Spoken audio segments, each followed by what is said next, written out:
அததான் சார் யோசிச்சுட்டு இருக்கேன். எனக்கு அதை விட மிகப்பெரிய கன்ஃபியூஷன் இருக்கு மிஸ்டர் மது. என்ன சார்? நீங்க சொன்ன மாதிரி இந்த சைபர் கிரைம் குற்றம் தான் இந்த கேஸுக்கு பின்னணினா ராம் பிரபு, தமிழரசன் 2 பேருக்கு மட்டும்தான் கொலைகாரன் லெட்டர் அனுப்பியிருக்கணும். அவன் 3ஆவதா ஸ்வரூபாக்கு ஏன் அனுப்புனான்? ஏன் அவளை கடத்தினான்? அவளுக்கு இந்த கேஸுக்கு என்ன சம்பந்தம்? நான் அதை பத்தி தான் இன்வெஸ்டிகேட் பண்ணிட்டு இருக்கேன் சார். அந்த ஸ்வரூபாவை எப்படியும் கண்டுபிடிச்சிருவேன் சார். முடிச்சிட்டு சொல்றேன் சார். ஓகே, எப்படியாவது இந்த கேஸை சீக்கிரம் முடிச்சிட்டு வாங்க. நிறைய கேசஸ் பெண்டிங்ல இருக்கு. எஸ் சார், நான் வரேன். ஹலோ, எங்க? அப்படியா? உடனே வரேன். என்னாச்சு மது? சார், சுரூபா கிடைச்சிட்டா சார். Is it? எங்க இருக்கா? நான் போய் விசாரிச்சுட்டு உங்களுக்கு ஃபோன் பண்றேன் சார். வரேன் சார். ஓகே. சுரூபா, என்னடி இது? யாருக்காவது ஒரு போனாவது பண்ணிருக்கலாம்ல? ஹாய் மது சார். ஹாய். ஹாய் அபி. ஹாய். என்ன நடந்தது சுரூபா? ஆக்சிடென்ட். எப்படி நடந்துச்சு? நான் கார்லேருந்து உருண்டு விழுந்துட்டேன். எப்படி? அது வந்து என்னை யாரும் காரில் கிட்னாப் பண்ணிட்டு போனாங்க. யார் அவங்க? தெரியல. மொத்தம் 5 பேர். எல்லாரும் முகத்துல துணி கட்டி இருந்தாங்க. என்ன பாஷை பேசினாங்க? ஏதோ தமிழும் ஹிந்தியும் அரைக்குறையா பேசிக்கிட்டாங்க. அவங்க உன்னை கடத்தின விஷயம் எப்படி நடந்தது? எனக்கு ரொம்ப வேண்டிய ஒரு ப்ரொடியூசர் லேடி. அவங்க ரொம்ப வயசானவங்க. அவங்க எப்ப என்னை பார்க்க வந்தாலும் வாசல்ல கார் வச்சு வெயிட் பண்ணிட்டு இருப்பாங்க. நான் யூஸ்வலி போய் கார்ல உட்காந்து பேசிட்டு வருவேன். அன்னைக்கும் அதே மாதிரி அவங்க வந்துதான் கார்ல ஹார்ன் அடிச்சாங்க. நான் அவங்க நினைச்சிட்டு போய் பார்த்தேன். உடனே மூஞ்சில கடிச்சு வச்சு அமுக்கி தூக்கி கார்ல போட்டு போயிட்டாங்க.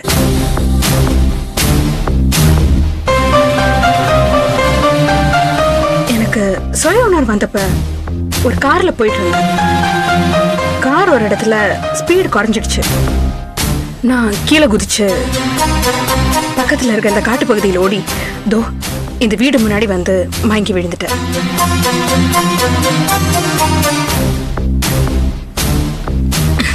ஏதோ இந்த வீட்டுக்காரங்க கொஞ்சம் நல்லவங்களா இருக்கிறதுனால என்ன டாக்டர்ஸ் கிட்ட காட்டி தோ இந்த நிலைமைக்கு நல்லா ஆக்கிட்டாங்க. ஏதோ நான் கொஞ்சம் தெளிவானோடனே உங்களுக்கும் வீட்டுக்கும் ஃபோன் பண்ணி வசந்திய வர சொன்னேன்.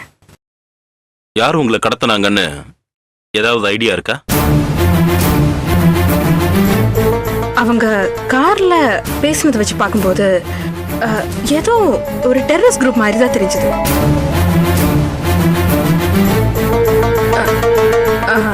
அவங்க ஏதோ ஃபாக்ஸ்ன்னு பேசிக்கிட்டாங்க. எங்கேயோ கேள்விப்பட்டிருக்கோம்ல சார். ஃபைட்டர்ஸ் ஆஃப் எக்ஸ்ன்னு அசாம்ல இருக்கிற ஒரு டெரரிஸ்ட் குரூப்பை பத்தி மேடம் சொல்றாங்க. ஆமா, அந்த ஃபாக்ஸ் டெரரிஸ்ட் குரூப் உங்களை கடத்துறதுக்கு என்ன காரணம்? தெரியல சார். ஃபாக்ஸ்ங்கிறது ஒரு தீவிரவாதி இயக்கம்னு நீங்க சொல்லிதான் எனக்கே தெரியும்.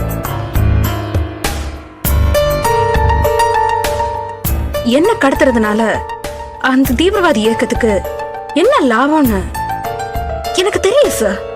சரி, நீங்க ரொம்ப டயர்டா இருக்கீங்க, ரெஸ்ட் எடுத்துக்கோங்க.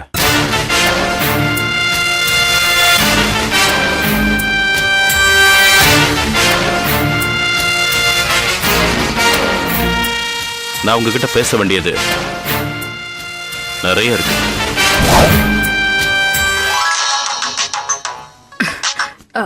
ஹலோ குட்டி, நான் அப்பா பேசுறேன். அப்பா, அப்பா உங்ககிட்ட நான் எத்தனை தடவை சொல்லியிருக்கேன் உங்க போன்ல இருந்து என் போனுக்கு பண்ணாதீங்கன்னு.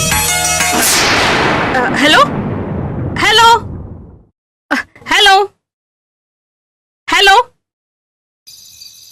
ஹலோ ஹலோ ஹலோ அப்பா கேக்குதா? ஹலோ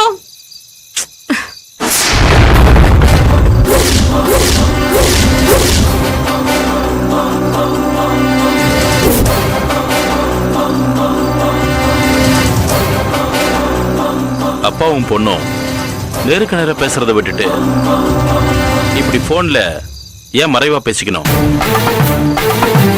குட்டி அலை சொரூபா யாருமே இல்லாத அனாதன்னு சொன்ன நீங்க டைரியில மட்டும் உங்களுக்குன்னு ஒரு குடும்பம் இருந்ததையும் அது பாதிக்கப்பட்டதையும் தெளிவா எழுதியிருந்தீங்க. என்ன மிஸ்டர் மது, அங்க சுத்தி இங்க சுத்தி இப்ப நேரா என்கிட்டே வந்துட்டீங்களா? என்ன என் டைரியில எழுதின என்னோட பர்சனல் விஷயங்களை நீங்க எப்படி படிக்கலாம்? போது சுரூபா நடிச்சது உங்களை ஃபாக்ஸ்னு ஒரு டெரரிஸ்ட் குரூப் கடத்திச்சுன்னு நீங்க சொன்னா நம்புற அளவுக்கு நீங்க யாரும் முட்டாள் இல்ல. சொல்லுங்க, நீங்க செஞ்ச எந்த காரியத்துக்கும் ஆதாரம் இல்லைன்னு நீங்க நினைச்சீங்கன்னா அது தப்பு.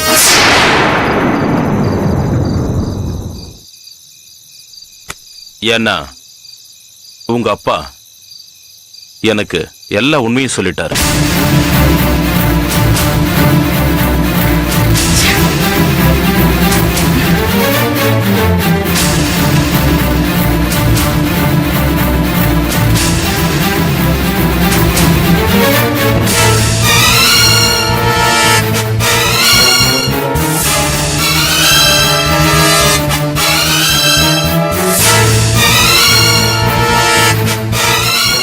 உன்னை பத்தின எல்லா விஷயத்தையும் நாங்க கண்டுபிடிச்சிட்டோம் சொரூபா.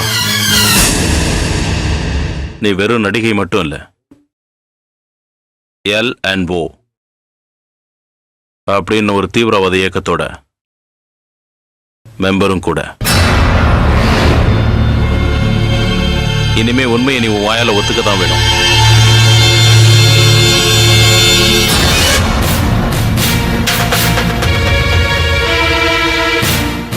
L&Oனா என்ன? லா அண்ட் ஆர்டர் அப்படின்னு ஒரு இயக்கமா? போலீஸ் பாஷையில அது ஒரு இயக்கம். எங்களை பொறுத்த வரைக்கும் அது ஒரு நட்பணி மன்றம். என்னைக்காவது ஒரு நாள் இந்த நிலைமை எனக்கு வரும்னு எனக்கு தெரியும். ஆனா இவ்வளவு சீக்கிரமா இது வரும்னு எனக்கு தெரியாது.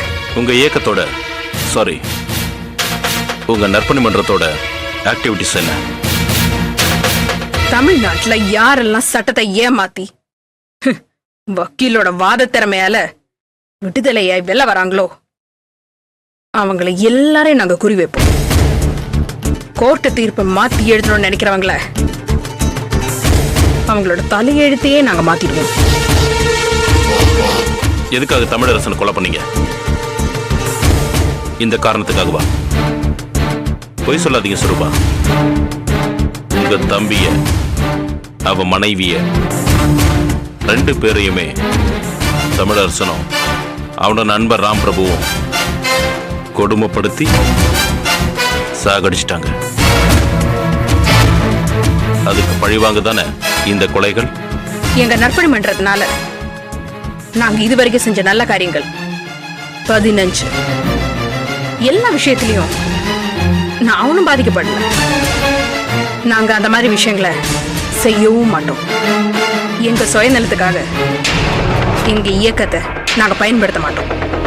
சொந்த குடும்பம் பாதிக்கப்பட்டதை மனசுல வச்சுதான் நீ தமிழரசனையும் ராம் பிரபுவையும் கொன்னேன்னு எல்லார மாதிரியும் நானும் நினைச்சிருப்பேன்.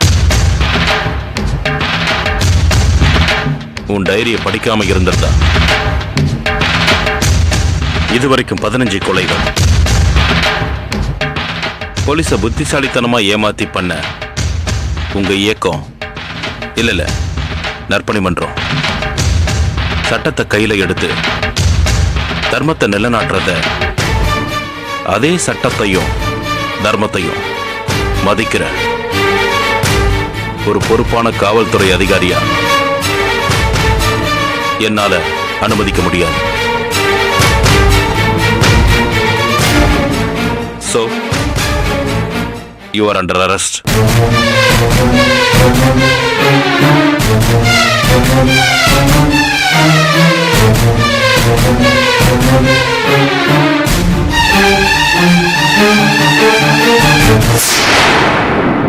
வேற எந்த வழியும் இல்ல. நீ உங்க குரூப்பை காட்டி கொடுத்துதான் ஆகணும். உங்க எண்ணங்களை நாங்க எங்க வேலையில சேர்த்துக்கிட்டு இனி உங்க சார்பா காவல்துறையில கடைபிடிக்கிறோம். காட்டி கொடுப்பீங்களா?